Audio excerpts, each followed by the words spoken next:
Study IQ IAS, अब तैयारी हुई अफोर्डेबल।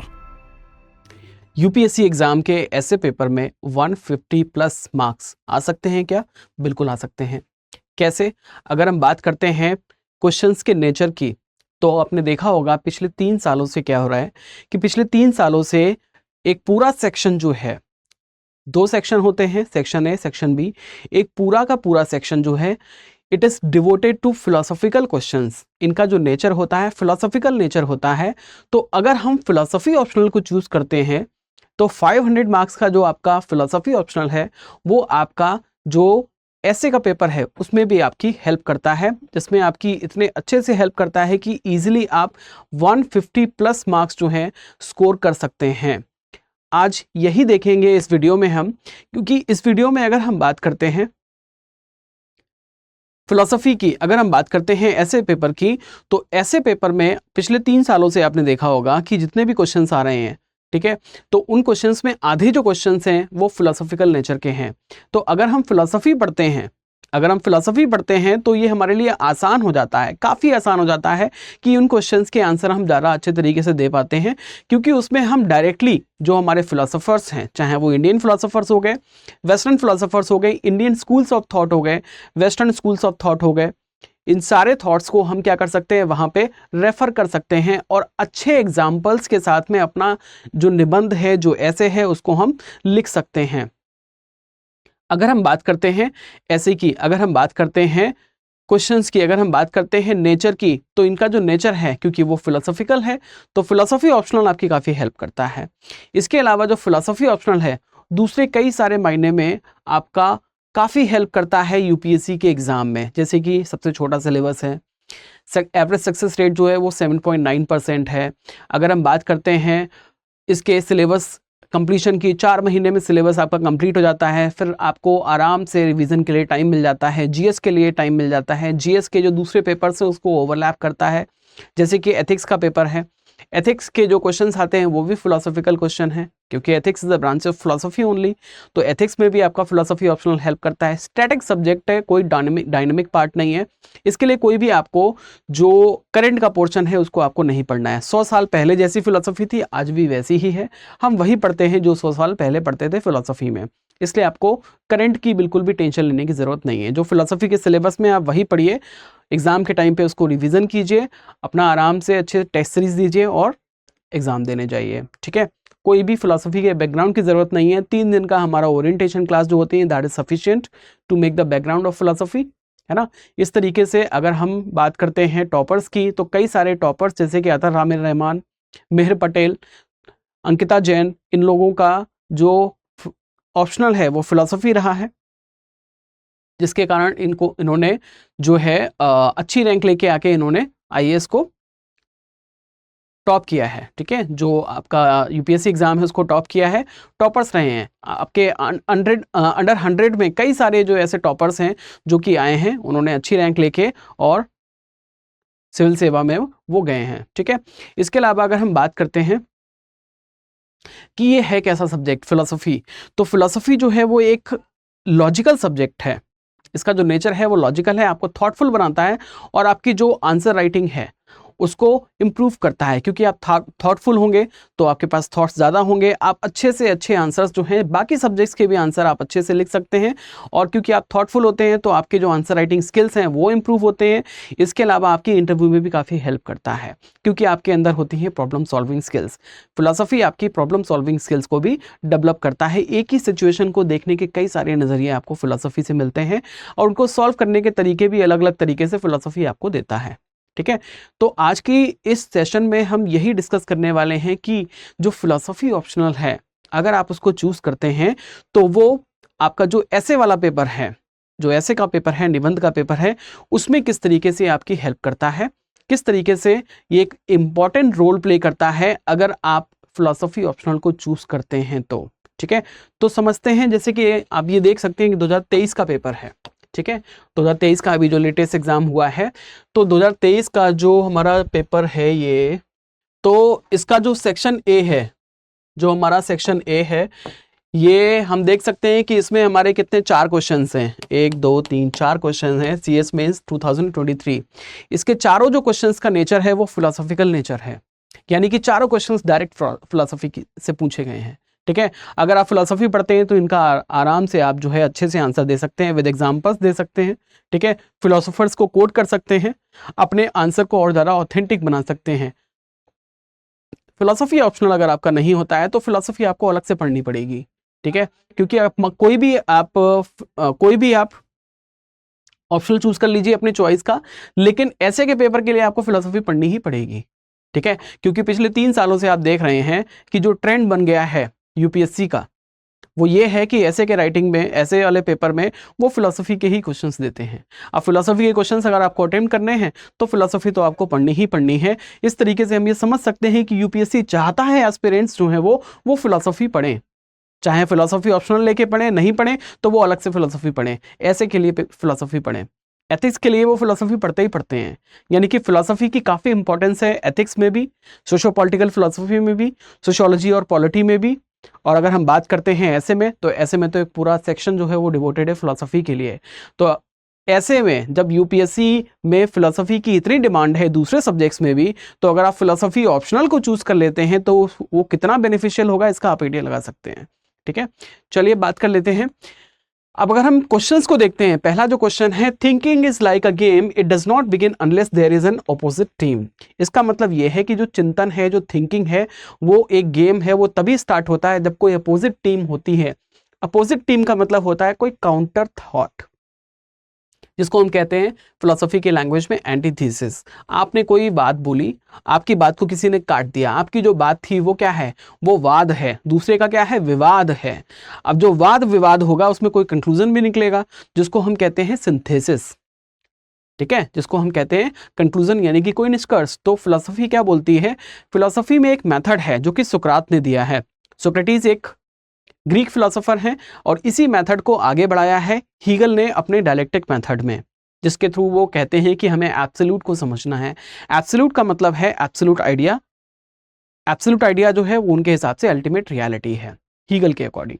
अगर हम बात करते हैं सोक्रेटिस की, तो सोक्रेटिस कहता है कि अगर हमें रियलिटी को समझना है तो हमें डायलेक्टिक मेथड को अपनाना है। डायलेक्टिक मेथड का मतलब होता है वाद विवाद विधि। वाद विवाद का मतलब होता है कि मैंने कोई बात बोली, किसी ने मेरी बात को काट दिया, ठीक है, मुझे उसकी बात पसंद नहीं आई, उसको मेरी बात पसंद नहीं आई, तो कि तीसरा व्यक्ति आता है जो दोनों बातों में क्या करता है, सामंजस्य बिठाता है और कोई नई तीसरा थॉट देता है जिससे हम दोनों सहमत हो जाते हैं। ठीक है, तो मैंने जो बोला वो थीसिस है, उसने जो बोला वो एंटीथीसिस है। अब जो तीसरा व्यक्ति आके जिसने लड़ाई सुलझाई है, उसने नया विचार दिया जिससे हम दोनों सहमत हैं, दैट इज एंटीथीसिस। उस एंटीथीसिस से हम दोनों की जो नॉलेज है वो बढ़ गई। ठीक है, अब ये कहते हैं कि हम जब भी हमें नई नॉलेज चाहिए होती है, ठीक है, जब भी हमें नई नॉलेज चाहिए, हमें दुनिया के बारे में कुछ भी जानना है, तो वो डायलेक्टिक मेथड ही हो सकता है जिससे हम दुनिया को समझ सकते हैं। ऐसा सोक्रेटिस भी मानता है और ऐसा हीगल भी मानता है, जिसको हम डायलेक्टिक मेथड कहते हैं। इसको प्रश्नोत्तर विधि भी कहते हैं। ठीक है, किसी ने प्रश्न किया, किसी ने उत्तर दिया, कोई उत्तर से सेटिस्फाई नहीं हुआ तो दूसरा उत्तर मिला, दोनों को कंपाइल किया, सिंथेसिस बना। सिंथेसिस आगे चल के वो थीसिस बन गया, फिर उसने अपना काउंटर थॉट को प्रोड्यूस किया जो कि उसके लिए एंटीथीसिस का काम करेगा, फिर दोनों को मिला के सिंथेसिस होगा। यानी कि ये जो प्रोसेस है ये चलता जाएगा, ये प्रोसेस जो है वो चलता जाएगा जब तक सारे आइडिया जो है वो मिलके एब्सोल्यूट नहीं बन जाते, जब तक सारी नॉलेज हमें नहीं मिल जाती। यानी कि दुनिया में आपको कोई भी नॉलेज अगर आपको लेनी है तो आपको क्या करना है, सोक्रेटिस के अकॉर्डिंग, हीगल के अकॉर्डिंग आपको डायलेक्टिक मेथड अपनाना है, जिसमें आप थीसिस एंटीथीसिस के थ्रू सिंथेसाइज करेंगे और आप नई नॉलेज को गेन करेंगे, चाहे वो कॉन्शियसनेस की नॉलेज हो और चाहे वो फिजिकल ऑब्जेक्ट्स की हो, क्योंकि वो ये कहता है कि दोनों को मिला के ही एब्सोल्यूट बनता है। यानी कि ऐसा नहीं है कि जो फिजिकल चीजें हैं, फिजिकल वर्ल्ड है, फिनोमिनल वर्ल्ड है, वही रियल है। नॉमिनल वर्ल्ड जो कि हमारे नॉमिना की चीजें हैं, हमारी कॉन्शियसनेस के एंटाइटीज हैं, वो भी रियल हैं और दोनों को मिला के ही एब्सोल्यूट बनता है। एब्सोल्यूट यानी कि संपूर्ण, दोनों को मिला के ही संपूर्ण बनता है ना। यानी कि आपको अगर एब्सोल्यूट आइडिया चाहिए तो फिर आपको डायलेक्टिक मेथड अपनाना पड़ेगा। ठीक है, तो इस तरीके से अगर आपको डायलेक्टिक मेथड की नॉलेज है तो इस क्वेश्चन का आंसर आप बहुत अच्छे से दे पाएंगे कि जब भी आपको क्या करना है, चिंतन करना है, थिंकिंग करना है, तो थिंकिंग के लिए आपके लिए ज़रूरी है कि आपके पास एक एंटीथीसिस भी होना चाहिए, तभी आप किसी कंक्लूजन तक यानी कि सिंथेसिस तक पहुंच पाएंगे। क्योंकि आप जो बोलते हैं वो थीसिस है, लेकिन कंक्लूजन तक पहुंचने के लिए एक एंटीथीसिस भी चाहिए। क्लियर। चलिए बात करते हैं सेकंड वाले क्वेश्चन की। ये कहता है कि visionary decisions making happens at the intersection of intuition and logic.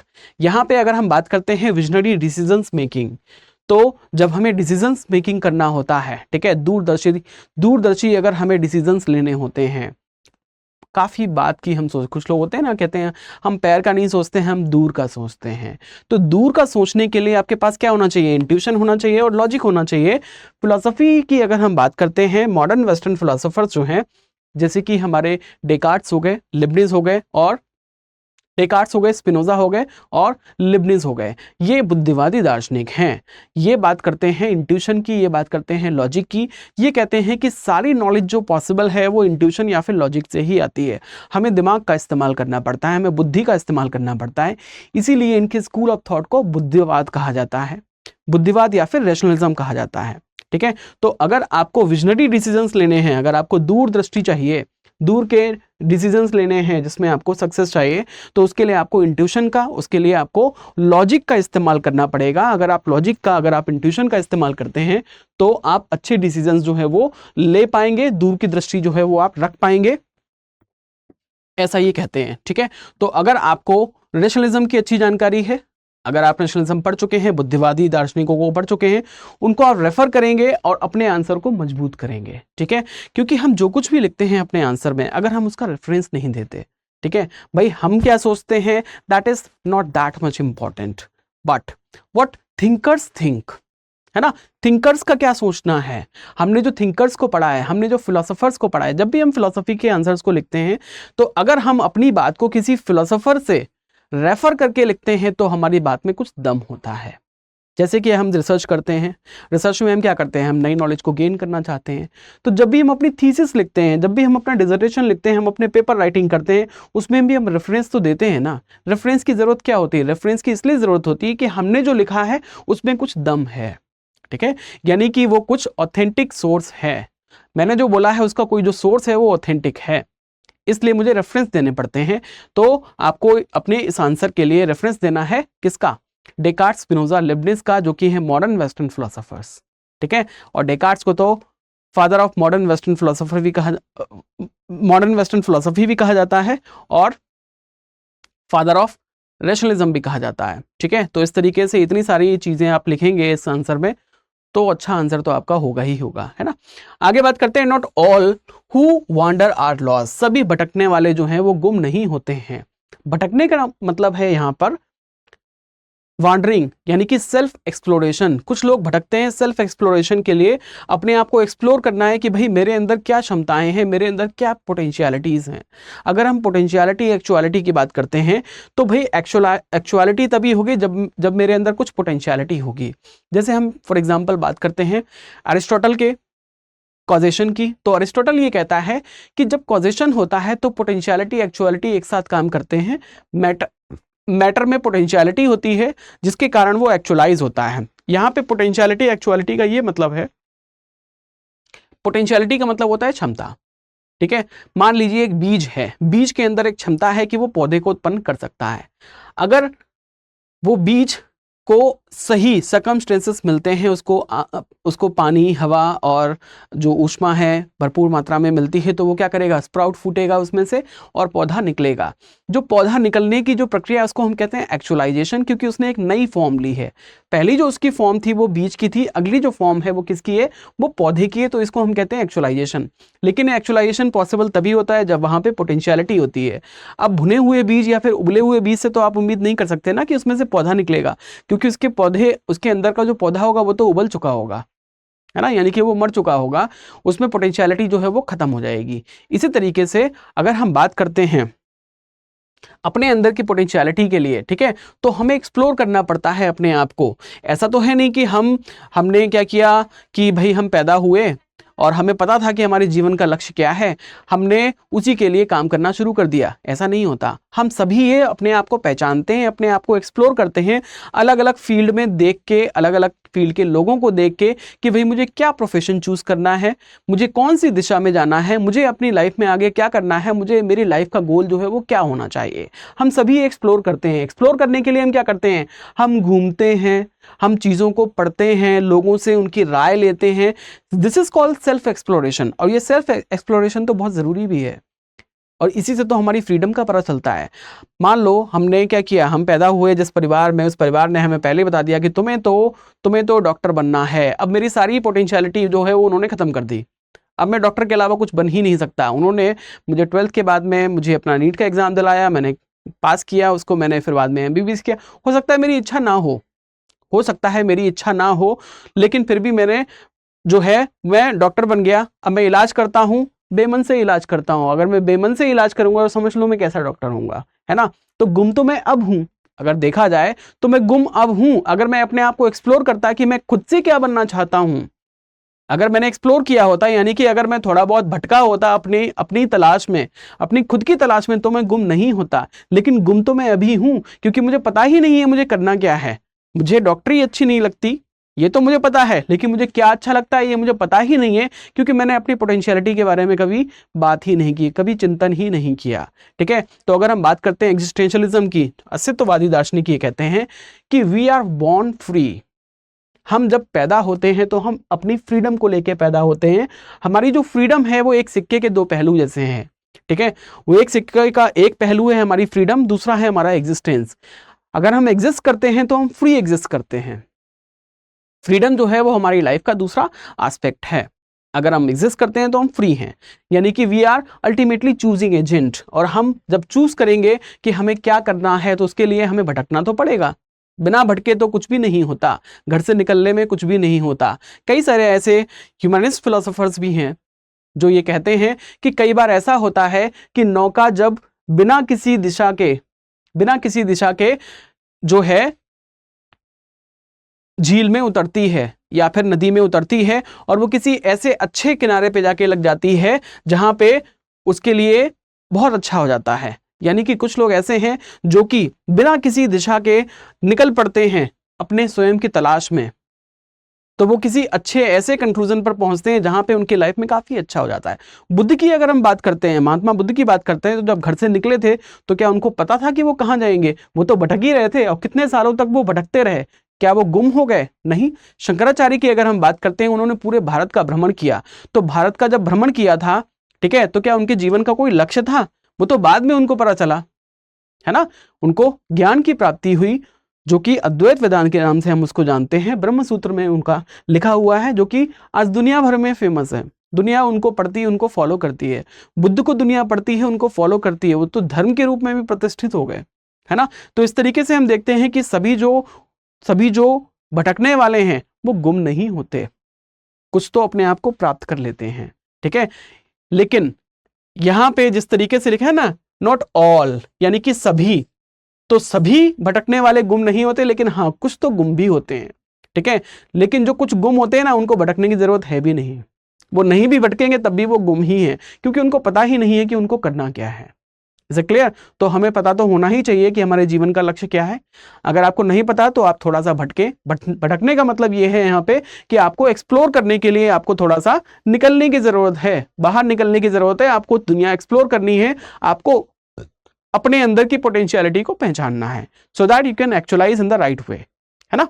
इस तरीके से आप क्या करेंगे, प्लेटो अरिस्टोटल का जो एक्चुअलाइजेशन, पोटेंशियलिटी और एक्चुअलिटी है, उस कॉन्सेप्ट को यहाँ पे रेफर कर सकते हैं। इसके अलावा बुद्ध को रेफर कर सकते हैं, शंकराचार्य को रेफर कर सकते हैं, एग्जिस्टेंशियलिज्म को रेफर कर सकते हैं। कितने सारे रेफरेंस हैं आपके पास अपने आंसर को स्ट्रॉन्ग बनाने के लिए, है ना। तो ऐसे भी एस्पिरेंट्स होंगे जो कि नॉन फिलोसफी बैकग्राउंड के होंगे, एक उनका रेफरेंस होगा। ठीक है, उन्होंने तो कभी पढ़ा ही नहीं होगा, बुद्ध को नहीं पढ़ा, शंकराचार्य को नहीं पढ़ा, एग्जिस्टेंशियलिज्म को नहीं पढ़ा, एरिस्टोटल का कॉजिशन नहीं पढ़ा, उनको क्या पता। लेकिन जो फिलोसफी पढ़ते हैं उनको सब पता है कि यहाँ पे हम किस किस का फिलोसफी जो है अप्लाई कर सकते हैं, है ना। तो उनका आंसर तो स्ट्रॉन्ग होना ही है। 150 is not a big deal, है ना। चलिए आगे बात करते हैं। क्वेश्चन नंबर 4, रचनात्मकता की प्रेरणा लौकिकता में चमत्कार ढूंढने के प्रयास से उपजती है। Inspiration for creativity springs from the effort to look for the meaning magical in the mundane. अगर हम बात करते हैं लौकिकता में चमत्कार ढूंढने की, ठीक है, यानी कि जो मैजिक है, मैजिक इन मुंडेन, यानी कि जो भौतिक जगत है, यानी कि जो एम्पिरिकल रियलिटी हमारे चारों तरफ है, ठीक है, जो एम्पिरिकल रियलिटी है, जो फिजिकल वर्ल्ड है हमारे चारों तरफ, जब हम उसमें चमत्कार ढूंढने का प्रयास करते हैं। अब एक बात बताइए, अब आप अपने घर पे बैठ के इस स्क्रीन पे, अपने मोबाइल या फिर लैपटॉप की स्क्रीन पे बैठ के आराम से इस वीडियो को देख रहे हैं जो मैं बता रहा हूं आपको, ठीक है, कभी हमने सोचा था कि ये पॉसिबल होगा? ठीक है, हमने तो कभी कल्पना भी नहीं की थी, लेकिन एक समय ऐसा आया जब इसकी डिमांड हो गई, ठीक है, जब हमें इसकी जरूरत पड़ी, जब हमें जरूरत पड़ी कि हाँ भाई कुछ तो ऐसा होना चाहिए ताकि मैं देश के जो अच्छे अच्छे टीचर्स हैं उनसे मैं पढ़ सकूं, लेकिन मुझे उनके पास जाना ना पड़े, ना ही उनको मेरे पास आना पड़े। कुछ ऐसा तरीका हो जाए कि मैं घर बैठे उनसे शिक्षा जो है प्राप्त कर सकूं। ठीक है, मैं अपनी बात नहीं कर रहा, कोई भी टीचर हो गया, किसी भी टीचर से मैं पढ़ सकूं। ठीक है, तो उसके लिए क्या किया गया? तो ये तो एक चमत्कार जैसा होना था ना, ये तो भौतिक जगत में एक तो चमत्कार जैसा हो जाएगा, क्योंकि भौतिक जगत में ये पॉसिबल तो नहीं है, बिना टेक्नोलॉजी के ये पॉसिबल नहीं है कि आपको मैं अपने घर पे बैठे बैठे पढ़ा दूं। आप अपने घर पे रहो, मैं अपने घर पे रहूं, बिना टेक्नोलॉजी का इस्तेमाल करे मैं आपको पढ़ा दूं, या फिर आप मेरे से पढ़ लो, ये तो पॉसिबल ही नहीं था। तो हमें क्या करना था? इस भौतिक जगत में कुछ ना कुछ चमत्कार चाहिए था। तो इस चमत्कार के लिए किसकी जरूरत थी?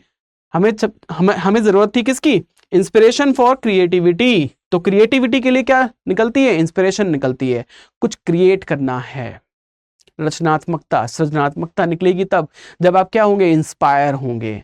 और वो इंस्पिरेशन कहाँ से आएगी? आपको जरूरत से आएगी। तो वो एक है ना, वो हम 6th-7th क्लास में हम जो निबंध लिखते थे कि आवश्यकता आविष्कार की जननी है। ठीक है, necessity is the mother of invention, उसको भी आप यहाँ पे रेफर कर सकते हैं।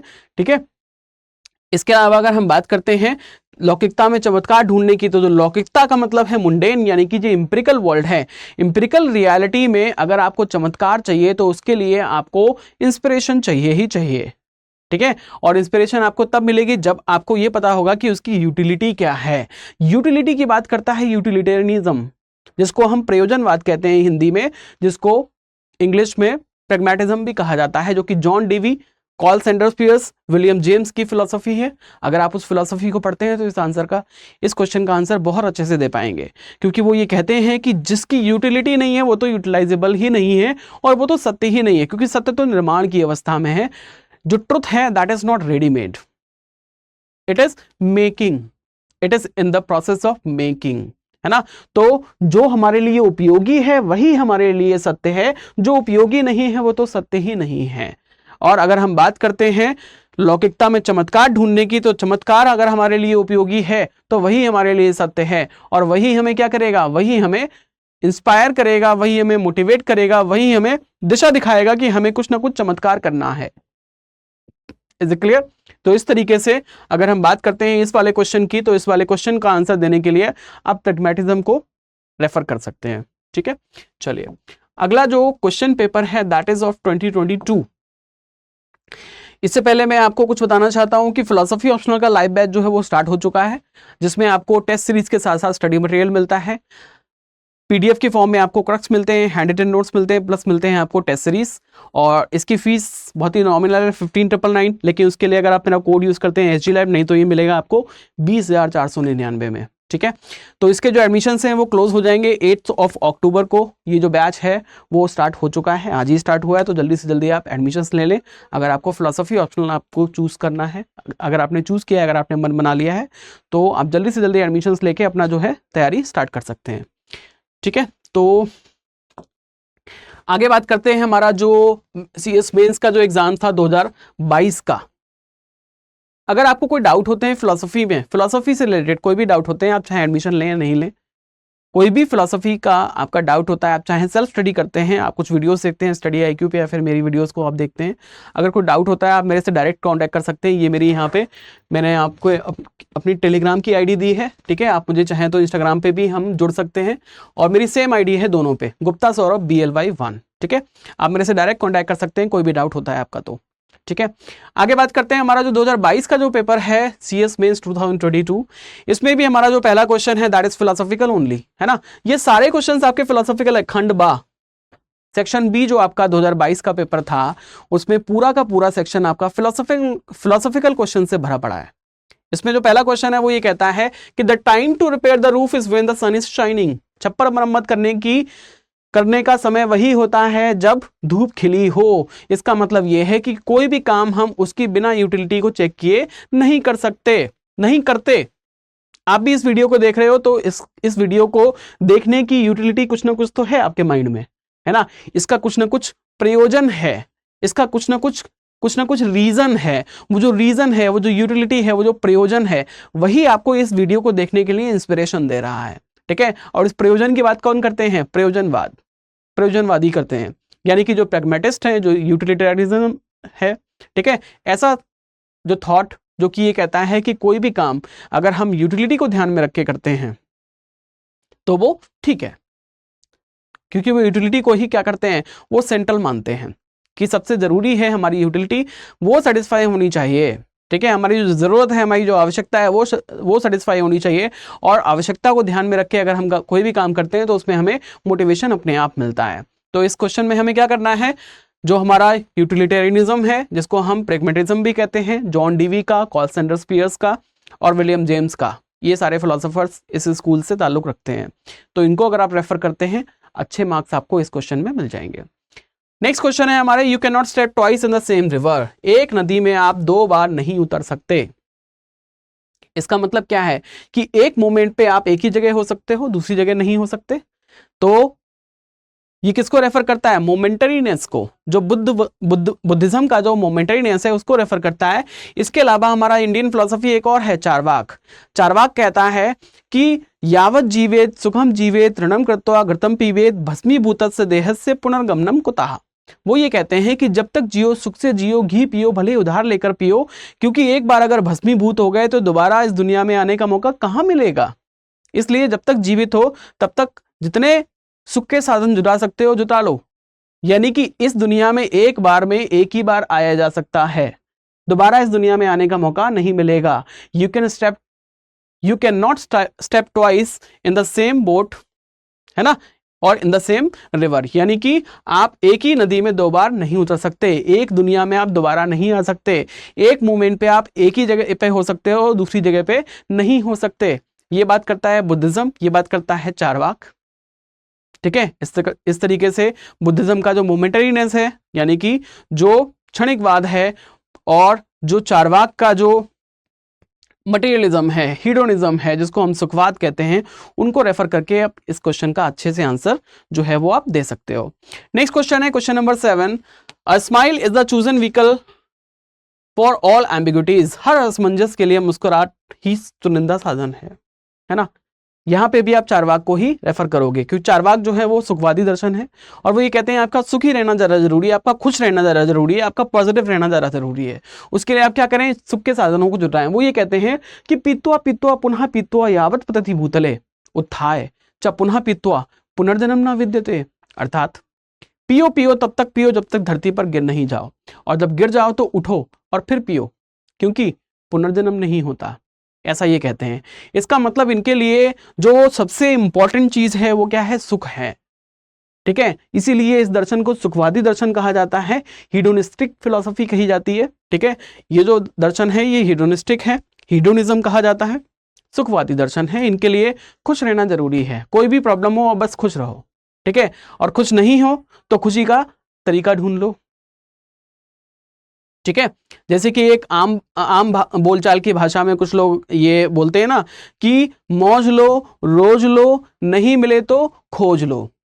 ये सुखवादी दर्शन का स्लोगन है कि आपको रोज मौज लेनी है, और अगर नहीं मिल रही है तो उसको खोज लो, ठीक है। आपको जहां मौज मिलती है, यानी कि जहां पे आपको सुख मिलता है, उस साधन को आप खोज लें, और यही आपके जीवन का लक्ष्य होना चाहिए, ठीक है। पाप पुण्य, स्वर्ग नरक, अच्छा बुरा, ठीक है, ईश्वर, आत्मा, परमात्मा, इन सब चीजों में कुछ नहीं रखा, इन सब के चक्कर में मत पड़ो, ठीक है। आपको जो अच्छा लगता है आप बस वो करो। इस तरीके से आप इस क्वेश्चन को आंसर कर सकते हैं। Just because you have a choice it doesn't mean that any of them has to be right. इसका मतलब यह है कि क्योंकि आपके पास जो चॉइस दी गई हैं, इसका मतलब ये नहीं कि उन्हीं में से कोई सही हो सकती है, इसके अलावा भी कोई चॉइस सही हो सकती है। यहां पे हम फिर से एग्जिस्टेंशियलिज्म को रेफर कर सकते हैं, क्योंकि एग्जिस्टेंशियलिज्म जो है वो ये कहता है, जो अस्तित्ववादी दार्शनिक हैं वो ये कहते हैं कि हमारा जो अस्तित्व है वो एक सिक्के का एक पहलू है, और हमारा जो फ्रीडम है यानी कि हमारी जो आज़ादी है, स्वतंत्रता है, वो दूसरा पहलू है। तो ये कहते हैं कि अगर हमें चूज करना है तो हम फ्री हैं। ऐसा नहीं है कि हमारे पास जो अवेलेबल चॉइस है हम उन्हीं को चूज करेंगे, हम उसके अलावा भी चूज कर सकते हैं, because we are the ultimate choosing agent, but we have to be responsible for our choices. अगर हम ऐसा करते हैं तो हम ऑथेंटिक बीइंग है, और अगर हम नहीं करते हैं तो हम इनऑथेंटिक बीइंग है। और ये जो हमारा एक्ट है ना अपनी रिस्पॉन्सिबिलिटी से बचने का, that is called bad faith, ऐसा शास्त्र कहता है। ठीक है, तो इस तरीके से ये कहते हैं कि जो अस्तित्ववादी दार्शनिक हैं वो ये कहते हैं कि there is always a choice for you and you are the only person who chooses and makes your life according to your choices। ठीक है, आप जैसा भी चूज करते हो आपकी लाइफ वैसी ही बन जाती है, और क्योंकि आप कौन हो, आप अल्टीमेट चूजिंग एजेंट हो। आप जो कुछ भी चूज करते हो उसका कुछ ना कुछ तो कॉन्सिक्वेंस भी निकलेगा। आपने चूज किया कि आपको आईएएस ऑफिसर बनना है, अब आईएएस ऑफिसर बनके उसके जो कॉन्सिक्वेंसेस निकले हमेशा तो वो प्लेजरेबल नहीं होंगे, कभी कभी आपको डिस्पेयर भी देंगे। तो आप जैसे प्लेजर की रिस्पॉन्सिबिलिटी लेते हो वैसे आपको डिस्पेयर की भी रिस्पॉन्सिबिलिटी लेनी पड़ेगी, क्योंकि आपको जो फ्रीडम थी ना चूज करने की कि कौन सा करियर आपको चूज करना है, उसी फ्रीडम के चलते आपने ये चॉइस की थी। क्योंकि आपने जो कुछ भी चॉइस की है तो आपको क्या करना है, उसकी रिस्पॉन्सिबिलिटी भी लेनी पड़ेगी। अगर आप रिस्पॉन्सिबिलिटी लेते हो तो आप ऑथेंटिक बीइंग हो, रिस्पॉन्सिबिलिटी नहीं लेते हो तो आप ऑथेंटिक बीइंग नहीं हो। लेकिन आप रिस्पॉन्सिबिलिटी लेते हो ये भी आपकी चॉइस है, नहीं लेते हो ये भी आपकी चॉइस है। तो you are the ultimately choosing agent. ऐसा जरूरी बिल्कुल भी नहीं है कि जो अवेलेबल चॉइसेस हैं उन्हीं में से आपको चूज करना है, इसके अलावा भी आप चूज कर सकते हो। वो तो यहां तक कहते हैं कि अगर आपके कनपटी पे किसी ने बंदूक रख दी है, ठीक है, और वो आपसे कहते हैं कि आपको ऐसा करना है, फिर आप कहते हो नहीं नहीं मेरे तो जिंदगी मौत का सवाल था, मुझे तो वो करना पड़ा क्योंकि मेरी कंपनी पे बंदूक रखी थी इसलिए मुझे ये करना पड़ा। ठीक है, तो वो ये कहता है कि वहां भी आपकी चॉइस थी कि आप उसकी बात मानो या नहीं मानो। आप ये नहीं कह सकते कि I had no choice, you are ultimate choosing agent. ठीक है, तो इस तरीके से हम देखते हैं कि इस क्वेश्चन का आंसर भी हम एग्जिस्टेंशियलिज्म को रेफर करके दे सकते हैं। तो 2021 का जो क्वेश्चन पेपर है इसमें भी आप देख सकते हैं, the process of self discovery has now been technologically outsource, your perception of me is a reflection of you, my reaction is to awareness, philosophy of wantlessness utopian and vile materialism is a chimera, the real is rational and rational is real. इस तरीके से ये भी आपके 2021 के सारे questions जो हैं वो फिलोसॉफिकल क्वेश्चन हैं। ठीक है, एक लंबी सीरीज है ऐसे क्वेश्चंस की जिनको एक क्लास में पॉसिबल नहीं होता। तो आप देख सकते हैं कि फिलोसफी ऑप्शनल जो है आपकी काफ़ी हेल्प करता है ऐसे के पेपर में अगर आप चूज करते हैं। और ये जो आपका बैच है वो आज से स्टार्ट हो चुका है, एडमिशन इसके 8 अक्टूबर को क्लोज हो जाएंगे। So this is all for today's class, see you in the next video. तब तक के लिए नमस्ते। स्टडी IQ IAS, अब तैयारी हुई अफोर्डेबल।